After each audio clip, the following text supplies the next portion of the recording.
지구의 보물 증거괴라는 제목의 말씀을 나누겠습니다. 미국에서 미국 사람들이 가장 귀중하게 여기는 물건이 있답니다. 그것은 링컨 대통령이 노예 해방문에 사인했던 만년필이라고 합니다. 그 만년필 하나가 뭐가 대수라고 그렇게 귀하게 여기겠습니까? 의미를 찾는 거지요. 치열했던 잔혹했던 남북 전쟁이 끝나고 노예 해방 문서에 서명을 함으로써 미국이란 나라가 전쟁이 끝나고 인권과 자유를 찾게 되었다 하는 확인을 한 서명하는 그 순간 얼마나 감격스러웠겠습니까? 그 나라가 링컨 대통령의 만년필을 귀하게 여기는 그 마음을 충분히 이해합니다. 우리나라는 국보 1호가 남대문입니다. 남대문. 그런데 저한테 우리나라 국보 1호를 선정하라 그러면 저는 망설이지 않고 한글을 이야기할 것입니다. 한글 해례본. 저는 책을 읽을 때마다 한글을 창제하신 세종대왕이 그렇게 고맙고 고맙습니다. 그 당시는 중국이 세상의 중심입니다. 한자가 세상의 모든 문자에 다인 줄 알았습니다. 그런데 세종대왕께서 한글을 창제하셨습니다. 세계 역사에 전무후무한 일입니다. 그 글자로 말미암아 중국으로부터 문화적으로 정신적으로 독립을 하고 자유함을 얻게 된 것입니다. 그 한글 덕분에 지금 전 세계가 한류의 그 위대한 흐름을 보고 다 함께 기뻐하지 않습니까? 저는 우리 대한민국은 한글이 국보 1호라 하기에 부족함이 없다고 저 개인적으로는 그렇게 생각을 합니다. 이 같은 질문을 유대인들에게 하잖아요. 이 세상에서 가장 가치 있는 게 무엇이냐라고 질문을 하면은 유대인들은 법궤라고 이야기를 합니다. 유대인들 생각은 이렇습니다. 세상의 중심은 이스라엘이고 이스라엘의 중심은 예루살렘이고 예루살렘의 중심은 예루살렘 성전이고 성전의 중심은 지성소이고 지성소의 중심은 법궤. 이렇게 대답을 합니다. 그래서 모든 세상의 가장 중심은 법궤이고 가장 중요한 것은 법궤라. 이렇게 유대인들은 지금도 생각하고 믿고 있습니다.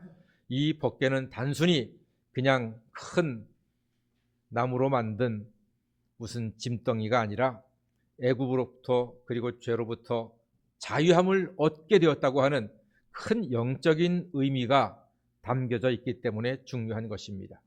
이스라엘은 애굽에서 몇 년 동안 종살이 했습니까? 430년 동안 종살이 했습니다. 몇 년이라고요? 430년 동안 했습니다. 한국은 일제 36년이라고 말하는데 그것보다 10배 이상 긴 430년 종살이 했습니다. 그리고 자유를 얻게 되었습니다. 시내산에서 하나님께서는 이스라엘 백성들에게 여러 가지를 명령하시면서 십계명도 주셨고 성막을 지으라고 하면서 오늘 읽은 말씀 가장 먼저 법궤를 만들라고 말씀하셨습니다. 성막이 하나님의 집이라면 지성소는 하나님의 방입니다. 안방이지요. 하나님의 안방인 지성소는 오늘날 우리식으로 말하면 6평입니다. 좁아요, 넓어요? 좁아요. 제 목양실이 8평이거든요. 제 목양실보다도 2평이나 적으니까 우리 하나님은 참 검소하세요. 규모에 대해서 그렇게 신경 쓰시는 분이 아니에요. 하나님께서 말씀하셨습니다. 오늘 읽은 말씀 출애굽기 25장 22절 보면은 거기서 내가 너와 만나고 그랬습니다. 하나님이 우리를 만나기 위해서 먼저 법궤를 만들어라, 가장 먼저 만들어라 말씀하셨습니다. 하나님은 이스라엘을 법궤에서 만나 죄사함과 참 자유를 주시기 위해서 먼저 만들라고 하셨습니다. 성막의 뜰에는 번제단과 물두멍이 있고 안에 들어오면 성소에는 등대와 떡상과 분향단이 있고 하나님의 안방에는 지성소 법궤 하나가 놓여져 있었습니다. 우리 사람들에게 하나님을 만나는 것보다 더 중요한 것은 없습니다. 이 시간 예배하신 여러분들은 목사를 만나러 온 것도 아니고 장로 권사님 만나러 온 것도 아니고 하나님을 만나러 오신 줄 믿습니다.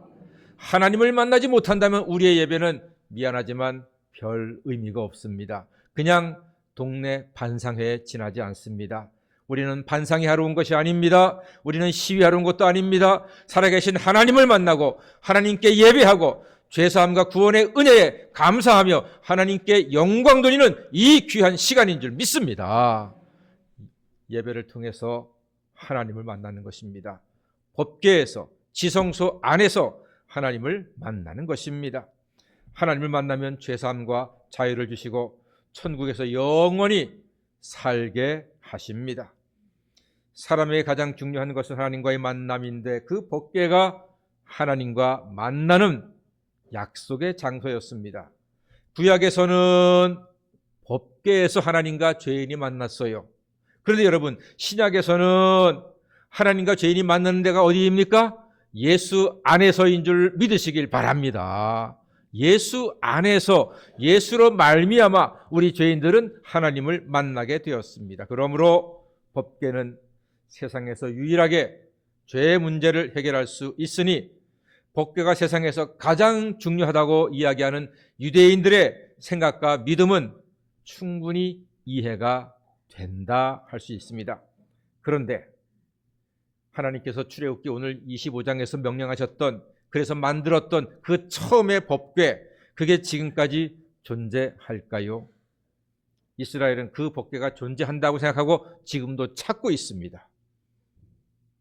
그 수천 년 전에 만들어진 법궤를 지금도 찾고 있습니다. 그 법궤를 찾아야지만 제3성전을 짓고 마침내 그 성전에 예수님이 재림하신다, 이렇게 지금 이스라엘 유대인들은 믿고 있습니다. 왜 제3성전인가? 1성전은 광야에서 만들어진 성막이요, 2성전은 솔로몬이 지은 성전이요, 그 다음에 앞으로 제3성전을 법궤를 찾으면은 만들어서 놓고 그때 예수님께서 재림하신다. 그들은 그렇게 지금 믿고 있습니다.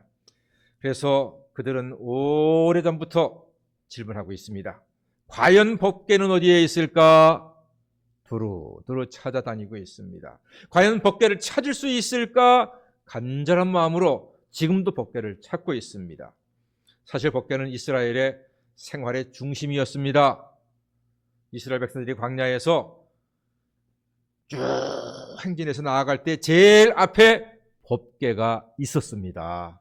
법궤가 서면은 백성들도 서고, 법궤가 움직이면 백성들도 따라 움직임을, 하나님의 인도하심을 상징했기 때문에 법궤가 이스라엘 제일 앞에 있었습니다. 그건 우리가 참 배울 게 많은 거예요. 여러분, 우리 인생 각자, 여러분 각자의 삶이 하나님의 자녀의 삶이기에 여러분의 인생에 가고 서고 하는 모든 것들은 하나님의 뜻대로 이루어지시기를 간절히 소망합니다. 그래서 기도하셔야 됩니다. 하나님, 제가 이거 사는 게 맞습니까? 제가 어떻게 해야 되겠습니까? 어디로 가야 하겠습니까? 지금 멈춰야 합니까? 돌아서야 합니까? 왼쪽입니까? 오른쪽입니까? 이 사람인가요? 저 사람인가요? 여러분 선택의 순간마다 하나님께 믿음으로 기도하시기를 바랍니다. 하나님께서 우리를 온전한 길로, 합당한 길로 인도해 주실 줄로 믿습니다. 저도 그렇게 왔습니다. 결혼할 때도 하나님, 이 사람 맞습니까? 신학교 갈 때도 하나님, 이 사람 맞습니까? 교회 올 때도 하나님, 이 교회가 맞습니까? 하나님께 기도하고 하나님께서 인도하신 대로 왔기에 저의 삶은 하나님께서 지켜주셨고 함께 하셨고 앞으로도 하나님의 뜻대로 인도해 주실 줄로 믿습니다. 그래서 성북교회에서 여러분들을 만나 소박하지만 아담하지만 함께 예배하고 은혜 나누고 아플 때 위에서 기도하고 사랑으로 교제하고 힘들 때 밀어주고 끌어주고 이렇게 함으로써 우리가 아름다운 믿음의 공동체를 이루어가는 것이 하나님의 뜻인 줄로 믿습니다. 하나님이 늘 우리 앞에서 우리의 삶을, 우리 교회를, 여러분의 가정과 여러분의 인생을 인도해 주고 계십니다. 그러니 얼마나 감사한 믿음입니까? 이스라엘은 그렇게 법궤가 늘 앞장섰습니다. 또한 요단강을 건널 때에도 법궤가 앞장섰습니다. 제사장들이 어깨에 법궤를 딱 메고 무섭게 흐르는 요단강에 발을 딱 들이니까 요단강 물이 딱 멈추어서 백성들이 안전하게 건널 수가 있었습니다. 저는 그런 마음으로 하나님께 예배하고 기도합니다.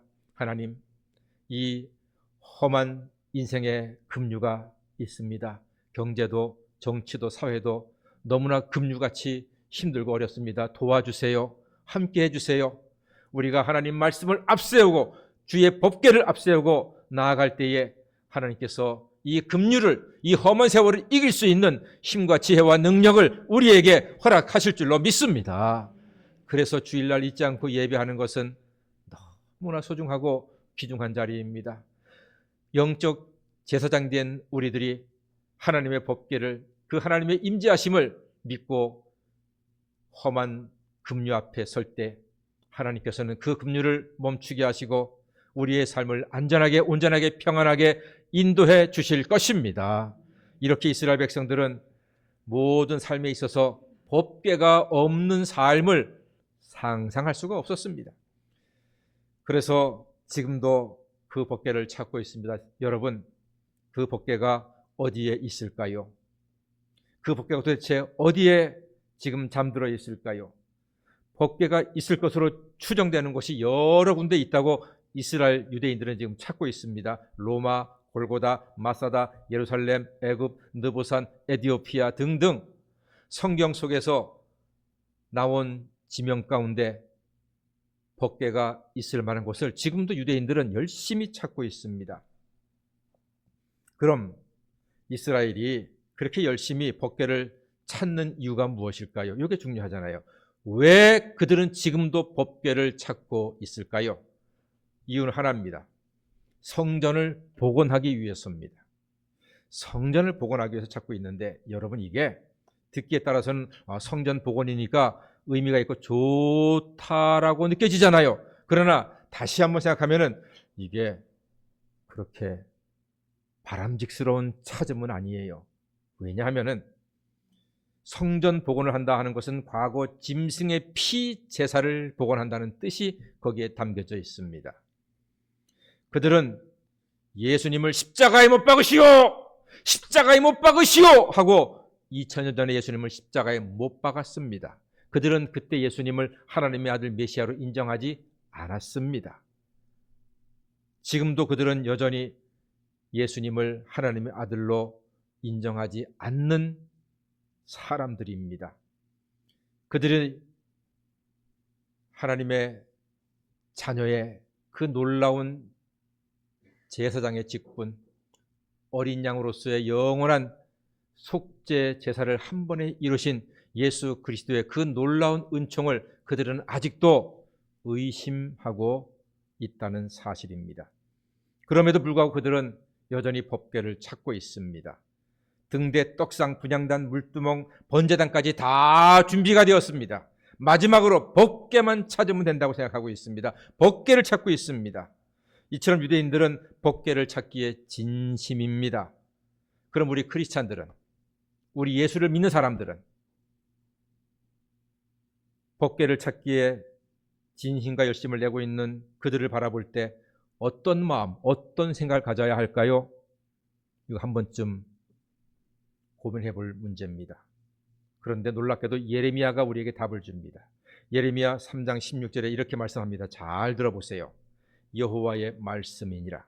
너희가 이 땅에서 번성하여 많아질 때에는 사람들이 여호와의 언약궤를 다시는 말하지 아니할 것이요, 생각하지 아니할 것이요, 기억하지 아니할 것이요, 찾지 아니할 것이요, 다시는 만들지 아니할 것이며 라고 기록하고 있습니다.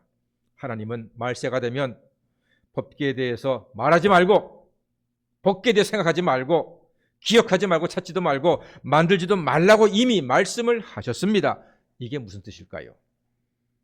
아니, 성경에 지금 법궤는 나오고 우린 이번에 수련회가 성막 체험인데 가서 볼 텐데, 그래서 그 의미를 찾고자 하는데 성경에서는 만들지도 말고 찾지도 말고 기억도 하지 말라고 말씀하셨으니 도대체 이게 무슨 말일까요? 그렇습니다, 여러분. 기억하십시오. 유대인들이 그 옛날 출애굽기 2장 25장에서 말씀하셨던 그 법궤, 그때 만들었던 그 법궤를 지금도 찾든지 말든지 상관하지 마십시다. 신경 쓰지 마십시다. 왜요? 왜 그때 만들었던 법궤를 유대인들이 찾든지 말든지 신경 쓰지 말아야 하는가? 진정한 법궤이신 예수님이 세상에 오셔서 우리와 함께 계시기 때문입니다. 부모와 함께 있는 사람은 부모님의 사진이 필요하지 않습니다. 부모님이 돌아가셔야지만 사진이 더 필요하고 사진이 더 그리워지겠지요. 사진보다 좋은 실물과 함께하고 있는 자녀들은 부모님의 사진을 필요로 하지 않습니다. 이처럼 법궤의 실물을 찾기보다 그 의미를 깨닫는 것이 중요한 것입니다. 여러분, 예수님은 영원토록 우리와 함께 계시니 법궤보다도 예수님 안에서 하나님을 만나면 충분한 줄로 믿습니다. 예수님이 진정한 법궤입니다. 법궤 안에 세 가지를 두라 했습니다. 첫 번째로는 두 돌비, 두 번째로는 만나 항아리, 세 번째로는 아론의 쌍난 지팡이, 세 개를 두라고 했습니다. 하나님이요, 그 세 가지를 법궤 안에 두라고 하신 이유가 있습니다. 돌비는 십계명이죠. 말씀입니다. 요한복음 1장 14절에 말씀이 육신이 되어 우리 가운데 거하시니 그가 누구이십니까? 예수이십니다. 말씀은 예수세요. 만나 항아리, 양식입니다. 떡입니다. 예수님 말씀하셨습니다. 내가 생명의 떡이라 말씀하셨습니다. 아론의 쌍난 지팡이는 살은 거예요? 죽은 거예요? 죽은 게 지팡이잖아요. 죽은 나무예요, 지팡이는. 그런데 아론의 지팡이에서 싹이 났어요. 죽은 나무가 살아났어요. 두 글자로 하면 부활. 죽으신 예수님이 다시 살아나셨어요. 부활하셨습니다. 그러므로 법궤 안에 있는 이 세 가지를 말미암아 우리는 누구를 바라봐야 하는 것입니까? 예수를 바라보고 예수님을 찾고 예수님을 만나는 것입니다. 잘 들으세요. 구약시대 법궤에서 죄인이 하나님을 만나서 죄 사함을 받았듯이 이제 우리는 옛날에 만들었던 그 법궤는 이제는 의미가 중요하지 옛날 그 법궤를 찾는 거 그게 중요하진 않아요. 이제는 예수님 안에서 법궤 대신에 예수로 말미암아 우리 죄인이 회사함 받고 죄를 씻음 받고 하나님을 만나 구원받고 영생을 얻게 된 줄 믿습니다. 그러므로 우리는 이 놀라운 법궤를 통해서 주시는 하나님의 은총, 구원의 은총, 사죄의 은총으로 영원한 자유함을 누리는 하나님의 자녀가 되었습니다. 진리를 알지니 진리가 너희를 자유케 하리라 했습니다. 그러므로 사랑하는 성도 여러분, 이제 우리에게는 주의 말씀 안에서 새로운 법궤이신 예수, 영원한 법궤이신 예수님 안에서 죄사함과 참 자유를 영원토록 누리게 되었습니다. 그러니까 법궤 찾을 시간에 예수님 말씀을 묵상하는 것이 1000배, 10,000배 더 귀중한 일입니다. 우리는 우주와 인생의 최고의 보물이신 예수님과 함께 이 험한 광야 같은 세상에서 예수의 능력으로 부활하신 예수님의 권능으로 예수님의 말씀으로 날마다 승리하며 살아가시는 하나님의 자녀가 되시기를 주의 이름으로 간절히 축원합니다. 아멘. 기도하겠습니다. 사랑의 하나님 아버지, 과거에는 법궤에서 죄인을 만나 주셨으나 이제는 예수님 안에서 죄인을 만나 주시고 죄사함의 은총을 베풀어 주심에 감사드리옵나이다.